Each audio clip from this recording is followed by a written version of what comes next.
2 videos in 2 days. I'm a YouTube junkie.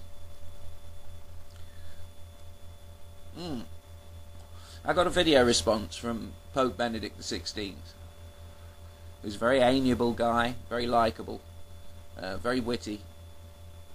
And the Pope told me that trying to persuade people that their religious beliefs are unfounded and incorrect is like flogging a dead horse.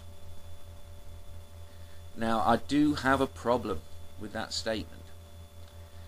It comes from 2 things. The very small thing is that it's hopeless and defeatist, and it can affect the efforts of others. Now, if it were correct, that would not be an objection. That would be the right thing to say, Pope. But the problem I've got is that my experience is very different to yours. In your experience, it is hopeless trying to reason with a religious person. But the problem is, in my experience, it is not. It depends on your expectation. I do not expect to persuade 99.9% of the people who ever see my videos. From the word go, that is not my expectation. What we're doing on YouTube is planting little seeds. We don't necessarily see the tree grow. The tree may not grow for 20 years, but as I'm sure you're all aware, you can remember little things that people said in the past that bothered you. Later in life, you wonder why it bothers you. It can start off a chain of thought, and suddenly the tree can take root. Face to face, I have seen people weep when they actually got it. That moment when they suddenly realized there is no real intellectual, rational doubt that there's a God waiting to shove you into a fire. I have seen people reach that moment, and I have seen the expression. There's no faking that expression. Now, it's not so much that I persuaded them from the get-go. It's that they were ready. They were reaching out. I've used this analogy before. You can't fish someone out of quicksand if they're burying their hands in the quicksand. But if they're reaching out, then you can help.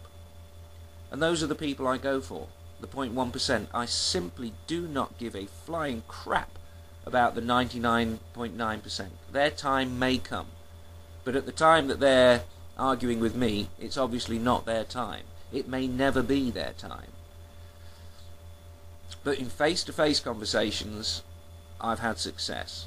And it requires the person giving you the time to do it. They have to reach out and make the effort.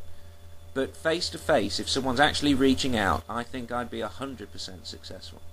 All they have to do is reach out. I'll spend whatever time. As long as they're reaching out, I'll reach out. And you can do it with a mind like that. A mind that is ready to get rid of the confusion and to try and make the world make sense. Aside from those face-to-face encounters, you say it's hopeless. Well, explain to me then. Explain the 60 plus PMs that I've had. You may not think 60 is enough, but if I had to make 200 videos to reach one person, I would consider it time well spent. But it's 60. 60 people have told me that my videos and YouTube atheist videos in general have helped them. They might have been on their way to the realization themselves, and we just gave them a helping hand, but that's worth doing. That's not hopeless. And then there's the comments, in the comment sections on the videos. If I added those in, I'd be talking hundreds of people who say that YouTube videos, and in some cases my videos, have helped them have that realization that they're not going to burn, their loved ones aren't going to burn, nobody's going to burn. Nobody has to kneel, no one has to worship. A God like that is just nonsensical.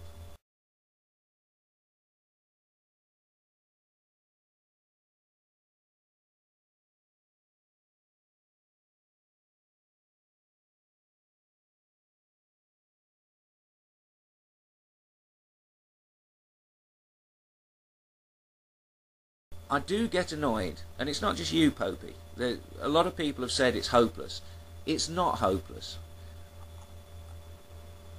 How can I say it's hopeless when I've had the comments? It's funny that you sent me that video when you did. If you'd have sent me that video at any other time, it wouldn't have really compelled me to make a video, but you sent it after two people who I'd interacted with on YouTube who were devout, absolutely devout. If you'd seen that horse, you would have said that is a dead horse.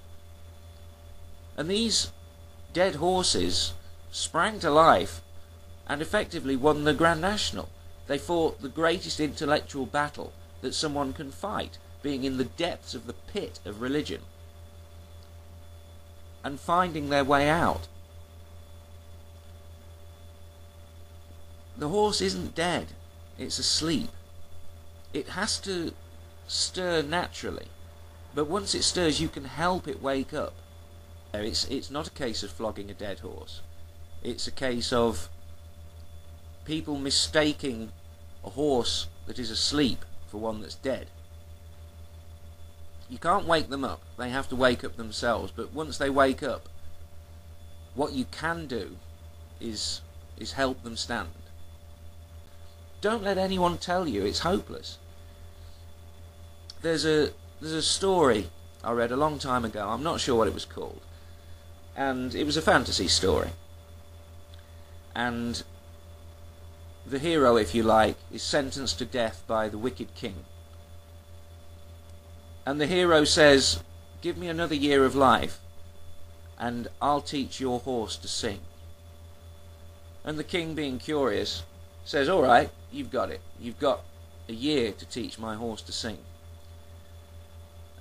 And as the hero's being carted off to the stables to begin singing lessons for the horses, his friend says, "What are you doing? What are you doing? You'll never, ever be able to teach the horse to sing." And the guy says, "Look, I get another year of life, and maybe in that year I'll die, just of natural causes in my sleep. Maybe in that year the king will die, and I'll be set free. And who knows, maybe the horse will sing." Popey, I've heard the horses sing.